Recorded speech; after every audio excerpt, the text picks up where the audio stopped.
வாழ்க வளமுடன். நான் உங்கள் டிஎன்ஏ மற்றும் பிரசன்ன ஜோதிடர் சுப்ரஜா சுரேஷ்குமார். இன்னைக்கு நம்ம ஜூன் மாத பலன்களை பற்றி பார்க்க போகிறோம். ஜூன் மாதம் அப்படின்னாலே வந்து எவ்ரி இயர் வந்து உங்களுக்கு தெரியும், ஜூன்னாலே வந்து ஒரு சிறப்பான மாதம், ஒரு சென்டர் ஆஃப் மந்த் வந்திருக்கும். அந்த இயரில் வந்து ஒரு பாதி கடந்த ஒரு விஷயம் வந்து நம்ம வந்து அடியெடுத்து வைக்க போகிறோம் அப்படின்னு சொல்லலாம். என்னடா இப்படின்னு திரும்பி பார்க்கறதுக்குள்ளே நம்ம வந்து ஒரு 6 மாதம் கடந்துட்டோமா, 5 மாதம் முடிஞ்சுதா, 6வது மாதம் வந்துட்டோமா அப்படிங்கிற ஒரு நிலைப்பாட்டுக்குள் வந்து நம்ம அடியெடுத்து வைக்கக்கூடிய ஒரு மாதம். ஸோ இந்த ஜூன் மாதம் என்ன ஸ்பெஷல் அப்படின்னு பார்த்தீங்க அப்படின்னா, குரு பெயர்ச்சி வரப்போகுது ஜூன் 2ஆம் தேதி. ரொம்ப ஒரு சிறப்பாக எதிர்பார்க்கக்கூடிய ஒரு குரு பெயர்ச்சி வந்து இதுன்னு சொல்லலாம்.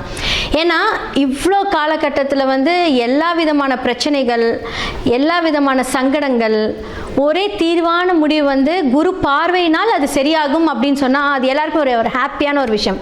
பொதுவாக ஒரு சனி பயிற்சி அப்படின்னாலே வந்து எல்லாருக்கும் ஒரு பயம் கலந்த ஒரு பிரச்சனை வரும். ஆஹா, சனி பகவான் நமக்கு என்னடா பண்ண போறாரு அப்படின்னு. ஆனால் குரு பயிற்சி வரும்போது எவ்வளோ கஷ்டமாக இருந்தாலும் குரு நம்மளை காப்பாற்றிடுவார் அப்படிங்கிற ஒரு தன்னம்பிக்கை வந்து எல்லார் மனதிலையுமே இருக்கும். இந்த மாதம் வந்து பார்த்திங்கன்னா ஜூன் மாதத்தில் நம்ம வந்து மேஷம்லேருந்து மீனம் வரைக்கும் நம்ம பலன்களை பார்க்க போகிறோம். ஸோ யாருக்கெல்லாம் தொழில் அமைய போகுது, யாருக்கெல்லாம் வந்து கல்யாணம் அமைய போகுது, யாருக்கெல்லாம் லவ் சக்ஸஸ் ஆக போகுது, முக்கியமாக எல்லாருக்குமே வந்து ஃபினான்ஷியல் ஸ்டெபிலிட்டி வந்து ஒவ்வொரு ராசிக்காரர்களுக்கும் இந்த மாதத்தில் எப்படி இருக்குது அப்படின்னு நம்ம பார்க்க போகிறோம். முக்கியமாக யாரெல்லாம் ஜாக்கிரதையாக இருக்கணும். என்னடா அது ஒரு ஹாப்பியான ஒரு விஷயம் கேட்கும்போது நமக்கு கேட்கவே காதில் ரொம்ப நல்லாயிருக்கும். ஆனால் சில விஷயங்கள் ஜாக்கிரதையாக இருக்கணும் அப்படின்னு சொல்லும்போது வந்து எல்லாருக்குமே வந்து ஒரு பயமாக இருக்கும். என்ன சொல்ல போகிறாங்க, நம்ம என்ன பண்ணணும் அப்படின்னு. ஏன்னா ஒவ்வொரு ஜாதகம் ஒவ்வொரு விதிப்படி நடக்கும். அதே மாதிரி இந்த கிரகங்களுடைய மாற்றங்கள் வந்து பார்த்தாங்க அப்படின்னா கோச்சார ரீதி அடிப்படையில் தான் வந்து நம்ம பேச போகிறோம். அந்த கோச்சாரங்கள் ஒவ்வொரு ஜாதகத்துக்கும் அந்த குரு யாரு, ஒவ்வொரு லக்னக்காரர்களுக்கும் அந்த குரு எந்த இடத்துல இருக்கு, யாருக்குரியவர் எந்த இடத்துல இருந்து கோச்சாரங்கள் அடிப்படையில் வந்து நமக்கு பலனை கூறுகிறார் அப்படிங்கிறது வந்து பார்த்தீங்கன்னா சுய ஜாதகத்தை பார்க்க வேண்டும். இப்போ சொல்கிறது வந்து கோச்சார அடிப்படையில் சொல்லக்கூடிய பொது பலன்கள். இது வந்து நிறைய பேருக்கு வந்து சூட்டபிள் ஆகும். அப்போ வந்து என்னென்னா உங்களுடைய சுய ஜாதகத்தை பார்த்து நீங்கள் அதை சரி செய்து கொள்ளலாம். இன்னே ஒன்று சொல்கிறேங்க, எல்லா விஷயத்துக்கும் வந்து சிம்பிளான பரிகாரங்கள், வாழ்க்கை பரிகாரங்கள், அதாவது வாழ்வியல் ரீதியான பரிகாரங்கள் மூலியமாக எல்லாமே சரி பண்ணலாம். ஸோ இப்போ மேஷம்லேருந்து மீனம் வரைக்கும் பார்க்கலாம். துலாம் ராசி மற்றும் லக்னக்காரர்களுக்கு இந்த ஜூன் மாத பலன்கள் எப்படி இருக்க போகுது அப்படின்னா, இந்த காலகட்டத்தில் வந்து ஒரு சின்ன ஒரு என்ன சொல்கிறது பிரேக் இருந்திருக்கும் உங்களுடைய பிஸ்னஸில். நீங்கள் வந்து நிறைய சம்பாதிக்கணும்னு நினச்சிருப்பீங்க, அது ஒரு பிரேக் ஆகிருக்கும். ஒரு 2 மாதத்தில் வந்து கொஞ்சம் பண நெருக்கடியை வந்து இந்த காலகட்டத்தில் வந்து குரு வந்து கொடுத்துருப்பாரு. ஆனால் அதே குரு வந்து பார்த்தீங்க அப்படின்னா பார்வை செலுத்தும் போது வருமானங்கள் வரக்கூடிய எல்லா ஹெல்ப்பும் வந்து பண்ண போகிறாரு. ஓகே, அடுத்ததாக வந்து பார்த்தீங்க அப்படின்னா உங்களுடைய பார்ட்னர்ஸ் மூலியமாக, கணவன் மனைவி மூலியமாக சில சங்கடங்கள் பிரச்சனைகளை வந்து சந்திச்சிருப்பீங்க. அதே மாதிரி வந்து உங்களுடைய தாய் மூலியமாக பிரச்சனை, இது எல்லாமே வந்து உங்களுக்கு ப்ராப்ளமாக இருந்திருக்கும். ஆனால் இந்த காலகட்டத்தில் இந்த ஜூன் மாதத்தில் அது அப்படியே சார்ட் அவுட் ஆக போகுது. இப்போ தாயோட சொத்து வராமல் இழுப்பறியாக இருந்திருக்கும், உங்களோட இடம் விற்காமல் பிரச்சனையாக இருந்திருக்கும்.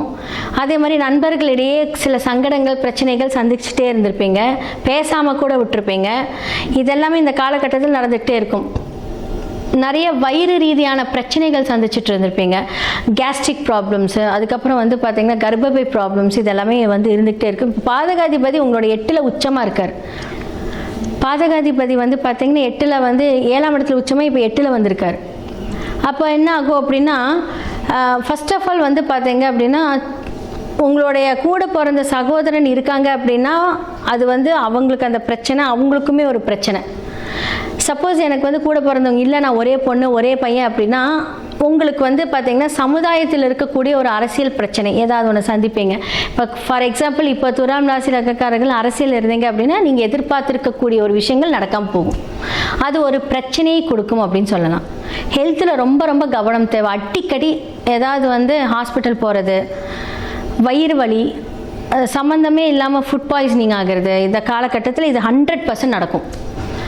அதே மாதிரி வந்து பார்த்தீங்க அப்படின்னா உங்களுக்கு வந்து என்ன சொல்கிறது 11ஆம் இடத்துல கேது பகவான் வந்து இருந்து, அதாவது கோச்சார கிரகங்கள் வந்து பார்த்தீங்கன்னா எல்லா ஒரு சம்பவத்துக்கும் கன்ஃபர்மேஷன் கொடுத்தாலும் அவங்க வந்து உங்களுடைய புக்திநாதனாக வந்தாங்க அப்படின்னா அந்த மாதிரி காலகட்டத்தில் கொஞ்சம் பிரச்சனைகள் இருக்கும்.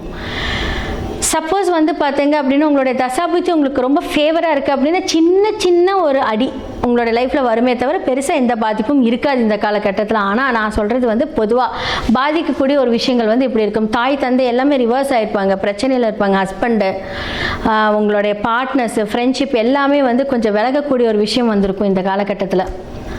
என்னடா பண்ணுறது, நம்ம எவ்வளோ அன்பு காமிச்சாலும் நமக்கு ஏற்ற ஒரு அன்பு வரமாட்டேங்குதே, நமக்கு ஏற்ற ஒரு பிளான் பண்ணாலுமே அது ஒரு எக்ஸிக்யூஷன்ஸ் பண்ணும்போதுமே அது ஒரு பெரிய தடையாக இருக்கே, ஒரு பிஸ்னஸ் பண்ணலாம் அப்படின்னு பார்க்கும்போது நமக்கு அதுவுமே தடையாக இருக்குது. சரி என்ன பண்ணலாம் அப்படின்னா, 5ஆம் இடத்துல ராகுங்கிறது வந்து பார்த்திங்கன்னா கண்ட்ரோல் பண்ணக்கூடிய ஒரு விஷயமான அது கண்ட்ரோலே ஆகாது. அதுதான் பெரிய பிரச்சனையில் போய் முடியும். ஓகே நமக்கு ஒரு 500 வருது, அப்படி எப்படி அது வந்து ஒரு கேல்குலேஷன் மைண்டில் ஓகே உடனே அதை வந்து தீக்கிறதுக்கு உண்டான எல்லா பிளானும் வந்து ராகு பண்ணுவார்.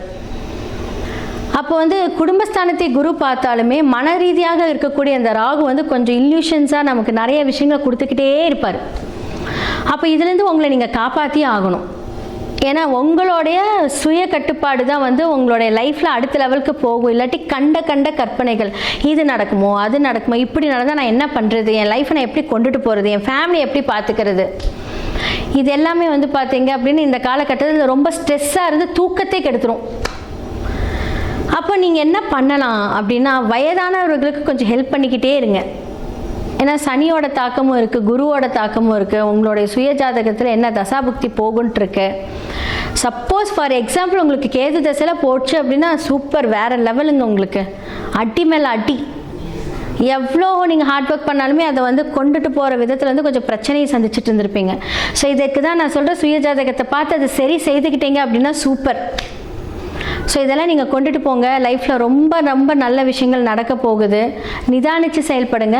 தாய் தந்தை மூலியமாக சில பிரச்சனைகள், சொத்துக்கள் ரீதியான ஒரு ப்ராப்ளம்ஸு, உங்களுக்கு கிடைக்க வேண்டிய சொத்துக்கள் வராமல் போகிறது, சில ஸ்ட்ரெஸ் கொடுக்கறது, ஃபினான்ஷியல் என்னதான் சரியாக இருந்தாலுமே நம்ம எதிர்பார்க்கக்கூடிய விஷயங்கள் நடக்கணும், அது நடக்காமல் போகிறது, இதெல்லாமே இந்த காலகட்டத்தில் நடக்கும். வயிறு சம்மந்தப்பட்ட பிரச்சனை, அதே மாதிரி வந்து பார்த்திங்கன்னா கர்ப்பப்பை எடுக்கக்கூடிய ஒரு சூழ்நிலை, இது எல்லாமே வந்து பார்த்திங்கன்னா இந்த காலகட்டத்தில் நடக்கும்.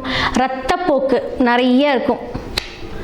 தேவையில்லாமல் வந்து பிளட் லாஸ் ஆகிறது, பிளட் கம்மியாகிறது, ஹீமோக்ளோபின் கம்மியாகிறது, இதெல்லாம் வந்து துலாம் ராசி லக்னக்காரர்களுக்கு இந்த காலகட்டத்தில் இருக்கும். மயக்கடிச்சிட்டு போகிற அளவுக்கு இருக்கும். ஹெல்த்தை பார்த்துக்கோங்க. ஃபினான்ஷியல் எல்லா இடத்துலையுமே இருக்கும், வரும் போகும். ஆனால் ஹெல்த் நல்லா இருந்தால் நம்ம நெக்ஸ்ட் லெவல் மூவ் பண்ண முடியும். ஆனால் ஹெல்த்தை பார்த்துக்கோங்க. ஸோ இந்த மாதிரி ஒரு விஷயங்கள், சொத்து இடம் முடிக்கக்கூடியாத ஒரு இடம் ப்ராப்ளம்ஸில் இருக்கும், அதை தொடர்ந்து பண்ணுங்கள். அதை முயற்சி பண்ணும்போது உங்களுக்கு அந்த இடம் விற்கிறது எல்லாமே நடக்கும். ஸோ இது மாதிரியான விஷயங்களும் கொஞ்சம் கால்குலேட்டிவாக செயல்பட்டிங்கன்னா ரொம்ப நல்லாயிருக்கும். மேஷம்லேருந்து மீனம் வரைக்கும் இந்த ஜூன் மாத பலன்கள் யாரெல்லாம் ஜாக்கிரதையாக இருக்கணும் அப்படின்னாலாம் நான் சொல்லியிருக்கேன். ஓகே, இப்போது நல்லா இருக்கிறவங்களுக்கு ஓகேங்க. ஒரு ஜாதகத்தில் வந்து நான் சொன்னேன்லையே அந்த தசாபுக்தி வச்சு தான் வந்து அந்த பலன்கள் இருக்கும் அப்படின்னு. எதன் மூலியமாகலாம் தீர்வு காணலாம் அப்படிங்கிற ஒரு பரிகார செக்ஷன் வந்து இப்போ நான் வந்து கொடுக்குறேன். ஜெம்ஸ்டோன்ஸ் போட்டிங்க அப்படின்னா இதோட அதிர்வலைகளை குறைக்கலாம். ஒன்று, நியூமராலஜி மூலியமாக உங்களுடைய நேம் சேஞ்ச் பண்ணணும், உங்களுக்கு ஃபேவரேட்டான அந்த நம்பர்ஸை வந்து சூஸ் பண்ணி கொடுக்கணும். 100% எவ்வளோ பெரிய கஷ்டங்கள் இருந்தாலும் அந்த கிரகத்தை நம்ம கட்டுப்படுத்தலாம். 27 நட்சத்திரங்களும் நமக்கு கெட்டது பண்ணாது. எல்லா கிரகங்களும் நல்லது பண்ணாது, எல்லா கிரகங்களும் கெட்டது பண்ணாது. உங்களுடைய சுய ஜாதகத்தில் யார் எப்படிங்கிறத பார்க்கணும். யாரெல்லாம் பிரச்சனை கொடுக்குறாங்களோ அவங்கள வந்து கட்டுப்படுத்தி, யாரெல்லாம் உங்களுக்கு பெஸ்ட்டாக இருக்காங்களோ அவங்கள வந்து நம்ம ஆக்டிவேட் பண்ணுறோம். அதை வந்து வைப்ரேஷன்ஸ் தான் இது எல்லாமே. ஓகே, நம்ம ஒரு ஸ்டோன் போட்டால் நம்ம லைஃப் மாறுமானா மாறிட்டுருக்குங்க. நிறைய பேர்த்தோட வாழ்க்கை மாறிட்டுருக்கு. நாங்கள் வந்து பார்த்திங்கன்னா அவ்வளோ சூப்பராக பண்ணி கொடுத்துட்ருக்கோம். அடுத்ததான் வந்து பார்த்திங்கன்னா நியூமராலஜி மூலியமாக நிறையா மாற்றங்கள். உங்களுக்குன்னு ஒரு எண்கள் இருக்குது. அந்த எண்களை வந்து நம்ம எப்போவுமே வந்து நம்மளோட இடது கையில் எடுத்து ஆக்டிவேட் பண்ணிக்கிட்டே இருக்கணும். அதை ஆக்டிவேட் பண்ண நமக்கு வந்து பிரபஞ்சத்திலிருந்து வரக்கூடிய அந்த சக்திகள், பிரபஞ்சத்திலிருந்து வரக்கூடிய அந்த வைப்ரேஷன், நம்மளுடைய வாழ்க்கை, நம்மளுடைய எண்ணங்கள். சில பேர் வந்து பார்த்திங்க அப்படின்னா பேட் தாட்ஸ் வந்துக்கிட்டே இருக்கும். போனால் ஆக்சிடென்ட் ஆகிடுமா, நம்ம போனால் செத்துருவோமா, நமக்கு இப்படியா அப்படியா, அந்த தாட் எல்லாமே என்ன பண்ணும், கண்ட்ரோல் பண்ணும். அது நீங்கள் கிடையாது, உங்களுடைய கிரகங்கள் தான் அதை வந்து இது பண்ணுறது. யாராவது ஒருவர் வந்து தவறு செய்கிறாங்க அப்படின்னா அது அவங்க பண்ணல, அது வந்து அந்த இயக்கத்தின் கிரகத்தோட இயக்கம் தான். நான் தான் சொன்னேன் இல்லையா, சில கிரகங்கள் வேதகனாகவும் செயல்படும். அதை வந்து நம்ம வந்து பார்த்து அந்த வேதகனை டீஆக்டிவேட் பண்ணி நமக்கு யாரெல்லாம் ஃப்ரெண்ட்ஷிப்பாக இருக்கக்கூடிய கிரகங்களை ஆக்டிவேட் பண்ணணும். ஸோ உங்களோட சுயஜாதகத்தை பாருங்கள், கீழே இருக்கிற என்னோட நம்பருக்கு நீங்கள் காண்டாக்ட் பண்ணி உங்களோட அப்பாயின்மெண்ட்டை புக் பண்ணுங்கள். ஸோ ஜெம்ஸ்டோன்ஸ் மூலிமா தீர்வு, வாஸ்து மூலியமாக தீர்வு, நியூமராலஜி மூலியமாக தீர்வு, வாழ்வியல் பரிகாரங்கள் மூலியமாக தீர்வு, எல்லாத்துக்குமே ஆப்ஷன்ஸ் இருக்குது. இதே மாதிரி வேறொரு நிகழ்ச்சியில் உங்களை சந்திக்கிறேன். நன்றி, வணக்கம்.